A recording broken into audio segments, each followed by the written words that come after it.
Hello बच्चों, good evening and Opal, thank you for giving me this opportunity to introduce myself. Today, I want to talk about the new and interesting topic, the transmission of heat. I hope my all प्यारे बच्चों should be okay. তো যাই হোক, আজকে আমরা এই 59তম লেকচারে তাপের সঞ্চালন বলে একটা চ্যাপ্টার আছে, সেই তাপের সঞ্চালন বা ট্রান্সমিশন অফ হিট, সেই বিষয়টি আমরা সম্পর্কে কিছু আলোচনা শুরু করব। তো বিষয়টা কি? বিষয়টা হচ্ছে তাপের সঞ্চালন বা ট্রান্সমিশন অফ হিট। এই ট্রান্সমিশন অফ হিট কি, ভৌতবিজ্ঞানে এর তাৎপর্য কি, বা এই অধ্যায়ে আমাদের আলোচ্য বিষয়সমূহ কি কি, সেই সমস্ত বিষয় থেকে শুরু করে বলতে গেলে একটা ব্রিফ বা ওভারভিউ, আরও ভালো করে বলতে গেলে ইন্ট্রোডাকশন অ্যাবাউট দিস চ্যাপ্টার, এই সম্পর্কে আমরা আজকের ক্লাসে বিস্তারিত আলোচনা করব। তো চলো শুরু করা যাক। আমরা জানবো আজকের যে টপিক, সেটা হচ্ছে গিয়ে ট্রান্সমিশন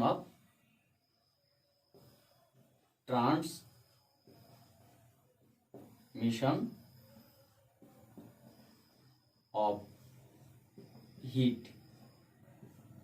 বা তাপের সঞ্চালন, যেটাকে বলা হয় তাপের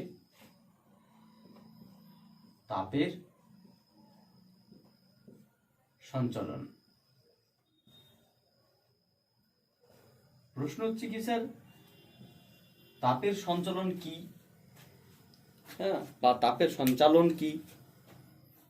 এই তাপের সঞ্চালন অধ্যায়ে তাপের সঞ্চালন অধ্যায়ে আমাদের আজকের যে আলোচ্য টপিক, সেটা বলা যেতে পারে ইন্ট্রোডাকশন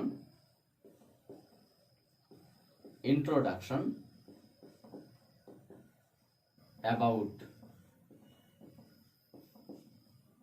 চ্যাপ্টার। আজকে আমাদের এই চ্যাপ্টার সম্পর্কে আমরা কতগুলো বিস্তারিত তথ্য জানার চেষ্টা করব। প্রথম বিষয়টা কি? প্রথম বিষয়টা হচ্ছে গিয়ে ট্রান্সমিশন অফ হিট বা তাপের সঞ্চালন। আমরা বুঝতে পারছি ট্রান্সমিশন মানে সঞ্চালন, অফ হিট মানে তাপকে সঞ্চালিত করা। তাহলে আমরা বলতে পারি যে পদ্ধতিতে তাপ সঞ্চালিত হয় সেটার নামই তাপের সঞ্চালন বা ট্রান্সমিশন অফ হিট। আমরা জানি সাধারণত তাপ কোথা থেকে কোথায় যায়? সাধারণত তাপ উচ্চ উষ্ণতার বস্তু থেকে নিম্ন উষ্ণতার বস্তুতে সঞ্চালিত হয়, বা আমরা বলতে পারি দুই বা ততোধিক ভিন্ন উষ্ণতার বস্তুকে যদি আমরা পরস্পরের সংস্পর্শে রেখে দিই, তাহলে উচ্চতর উষ্ণতার বস্তু থেকে নিম্নতর উষ্ণতার বস্তুতে তাপ সঞ্চালিত হয়। অথবা একই বস্তুর বিভিন্ন অংশে যদি উষ্ণতার পার্থক্য থাকে, তাহলে সেই বস্তুর উচ্চতর অংশ থেকে মানে উষ্ণতার উচ্চতর অংশ থেকে উষ্ণতার নিম্নতর অংশে তাপের সঞ্চালন ঘটে। তাহলে আমরা বলতে পারি যে তাপ সঞ্চালনের জন্য উষ্ণতার পার্থক্য থাকা বাঞ্ছনীয়। তাহলে যদি তাপ সঞ্চালনের জন্য উষ্ণতার পার্থক্য না থাকে, তাহলে তাপ সঞ্চালন ঘটনাটা অবান্তর বা এটা ঘটতে পারে না। এই তাপ সঞ্চালন বা ট্রান্সমিশন অফ হিট, এই তাপ সঞ্চালন বা ট্রান্সমিশন অফ হিটের আমরা আজকে বিশেষ কয়েকটি পয়েন্ট জানার চেষ্টা করব, যেটা তার মধ্যে আমরা বলতে পারি different mechanism of heat transfer, যেটা আমরা বলতে পারি different mechanism of heat transfer, মানে তাপ সঞ্চালনের বিভিন্ন প্রণালী বা বিভিন্ন সঞ্চার ব্যবস্থা। ডিফারেন্ট মেকানিজম আর ডিফারেন্ট কমিউনিকেশন, আমরা বলতে পারি কমিউনিকেশন বা যোগাযোগ ব্যবস্থা, বা ডিফারেন্ট মেকানিজম প্রণালী, the different mechanism of heat transfer from one state to another state. One state means higher energy state, as for example higher thermal energy state to lower thermal energy state, the heat should be transferred. তাহলে আমরা বলতে পারি যে transmission of heat বিষয়টা কোথা থেকে আসবে, যদি অনেকগুলো বস্তুর মধ্যে উষ্ণতার পার্থক্য থাকে, তাহলে বস্তুসমূহের সংস্পর্শে থাকলে কিংবা তারা দূরবর্তী স্থানে থাকলে সাধারণত উচ্চতর অংশ থেকে শীতলতর অংশে, উচ্চ উষ্ণতার অংশ থেকে শীতল উষ্ণতার অংশের দিকে তাপের একটা সঞ্চালন ঘটে, যেটা আমরা বলতে পারি ট্রান্সমিশন অফ হিটের মূল আলোচ্য বিষয়। তার মধ্যে আমরা যদি বলি different mechanism of heat transfer বা তাপ সঞ্চালনের যে বিভিন্ন প্রণালী, তার মধ্যে কতগুলো পদ্ধতি বা আমরা যদি প্রসেস বলি, কতগুলো প্রসেস রয়েছে যে সমস্ত পদ্ধতিতে তাপ সঞ্চালিত হয়। যেমন একটা রয়েছে conduction process, conduction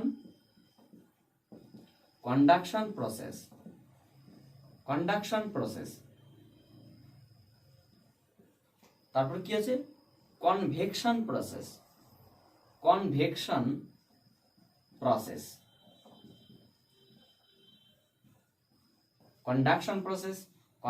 process and radiation process, তার মানে আমরা বলতে পারি তাপ সঞ্চালনের জন্য বিশেষ তিনটি পদ্ধতিতে, মানে আমরা যদি বলি যে তাপ সঞ্চালিত হয় এমন কতগুলো মেকানিজমের নাম বলো, এমন কতগুলো মেকানিজমের নাম হচ্ছে গিয়ে conduction process, convection process and radiation process. Conduction, convection and radiation, পরিবহন, পরিচলন, বিকিরণ। কন্ডাকশন মানে পরিবহন, কন্ডাক্ট মানে পরিবাহী, কন্ডাকশন মানে পরিবহন, প্রসেস মানে পদ্ধতি, পরিবহন পদ্ধতি, পরিচলন পদ্ধতি বা কনভেকশন প্রসেস, পরিচলন পদ্ধতি, অ্যান্ড রেডিয়েশন প্রসেস বা বিকিরণ পদ্ধতি। তাহলে কোনো একটি বস্তুর উষ্ণতর অংশ থেকে শীতলতর অংশ যখন তাপের সঞ্চালন ঘটে, সেই তাপের সঞ্চালন ঘটানোর যে প্রসেস সেটা তিনটি পদ্ধতিতে ঘটে। কখনো কখনো কন্ডাকশন, কখনো কখনো কনভেকশন, কখনো কখনো রেডিয়েশন। এই কন্ডাকশন, কনভেকশন অ্যান্ড রেডিয়েশনের যে বিস্তার তথ্য বা বিস্তার আলোচনা, সেই বিস্তার আলোচনা আমরা এই ইন্ট্রোডাক্টরি স্পিচ বা ইন্ট্রোডাকশনের মধ্যে তুলে ধরার চেষ্টা করব। তাহলে আমরা এখানে কি দেখব, যে কন্ডাকশন প্রসেস হচ্ছে গিয়ে তাপ সঞ্চালনের এমন একটি পদ্ধতি। কন্ডাকশন প্রসেস হচ্ছে গিয়ে তাপ সঞ্চালন বা পরিবহন পদ্ধতি হচ্ছে গিয়ে তাপ সঞ্চালনের হচ্ছে এমন একটি বিশেষ পদ্ধতি যেখানে কোনো একটি বস্তুর উষ্ণতর অংশ থেকে শীতলতর অংশে বস্তুর তাপের পরিবহন ঘটে, কিন্তু বস্তুর কণাসমূহের কোনো স্থানচ্যুতি ঘটে না। যেমন আমি তোমাকে যদি উদাহরণ হিসেবে বলি, ধরে নাও এটা একটা লোহার রড, তাহলে এই লোহার রডে আমি ধরে নাও এইদিকে একটা বার্নার সেট করলাম আর এইদিকে কিছুটা আইস বা বরফের মধ্যে ডুবিয়ে রাখলাম এই প্রান্তটা, তাহলে কি এই প্রান্ত ঠান্ডা হবে আর এই প্রান্ত গরম হবে? তাহলে কি আমরা জানি যে তাপ উষ্ণতর অংশ থেকে শীতলতর অংশের দিকে যাবে, তাহলে এই দিক থেকে এই দিকে একটা তাপের সঞ্চালন ঘটবে। এটা কি পরিবহন পদ্ধতি। এখানে তাপের যে এখান থেকে এইদিকে যে ঘটনাটা যাবে সেটা কিন্তু পরিবহন পদ্ধতিতে ঘটবে। আচ্ছা, পরিবহন পদ্ধতি কেন? তার কারণ এখান থেকে যে তাপের কণাগুলো এখানে যাবে সেখানে ভাইব্রেটিং প্রসেসে ঘটতে পারে, সেখানে তোমার হচ্ছে গিয়ে নিউক্লিয়ার ভাইব্রেশন ঘটানোর জন্য করতে পারে, মানে সেগুলো একটা ইনার মিনিং আমরা যাব না। মেইন কথা হচ্ছে গিয়ে এখান থেকে বা উচ্চতর অংশ থেকে শীতলতর অংশের দিকে যখন তাপের সঞ্চালন ঘটে, তখন কিন্তু এখানে তাপ মানে লোহার যে কণাগুলো, ধরো না এখানে একটা লোহার একটা কণা আছে বা এই লোহার কণাটা কিন্তু এখানে যায় না, শুধুমাত্র তারা ভাইব্রেট করে সেখানে যে গ্যাপ সৃষ্টি হয় বা ইন্টারমলিকুলার স্পেস সৃষ্টি হয়, সেই ইন্টারমলিকুলার স্পেস বা আন্তরাণবিক দেশ, সেই আন্তরাণবিক দেশের মধ্য দিয়ে তাপ বা শক্তি, সেই ক্ষুদ্র অতি ক্ষুদ্র শক্তি কণা বা এক কথা তাপ একটা স্থান থেকে আর একটা স্থানে চ্যুতি ঘটে বা একটা স্থান থেকে আর একটা স্থানে গমন করে। তাহলে আমরা বলতে পারি যে তাপ সঞ্চালনের যে পদ্ধতিতে তাপ বা শক্তি সঞ্চালিত হয় কম্পনের মাধ্যমে, কিন্তু এই সঞ্চালনের সময় কণাগুলির কোনো রকম স্থানচ্যুতি ঘটে না। কোন মাধ্যমের প্রয়োজন হয়েও কিন্তু কণারও কোনো রকম স্থানচ্যুতি ঘটে না। সেই বিশেষ পদ্ধতিকে বলা হয় দ্য কন্ডাকশন প্রসেস অর পরিবহন পদ্ধতি। তাহলে পরিবহন পদ্ধতিতে কি ঘটে? পরিবহন পদ্ধতিতে কণাগুলোর ভাইব্রেশন বা কম্পন ঘটে, দণ্ডের ভাইব্রেশন বা কম্পন ঘটে। কণাগুলির কোনো রকম স্থানচ্যুতি ঘটে না, বরং তাপের এক জায়গা থেকে আর এক জায়গায় সঞ্চালিত হয়। কোথা থেকে? না, উচ্চতর অংশ থেকে শীতলতর অংশের দিকে। এটা একটা বিষয়। আর কি হতে পারে? আর আমরা বলতে পারি যে এখানে যে তাপের সঞ্চালনটা ঘটলো, এই তাপের সঞ্চালন বা আমরা যেটা বলছিলাম যে কন্ডাকশন প্রসেস, এই কন্ডাকশন প্রসেস কিন্তু সাধারণত ইন জেনারেলি আমরা এটা লক্ষ্য করি সলিড ম্যাটেরিয়ালের ক্ষেত্রে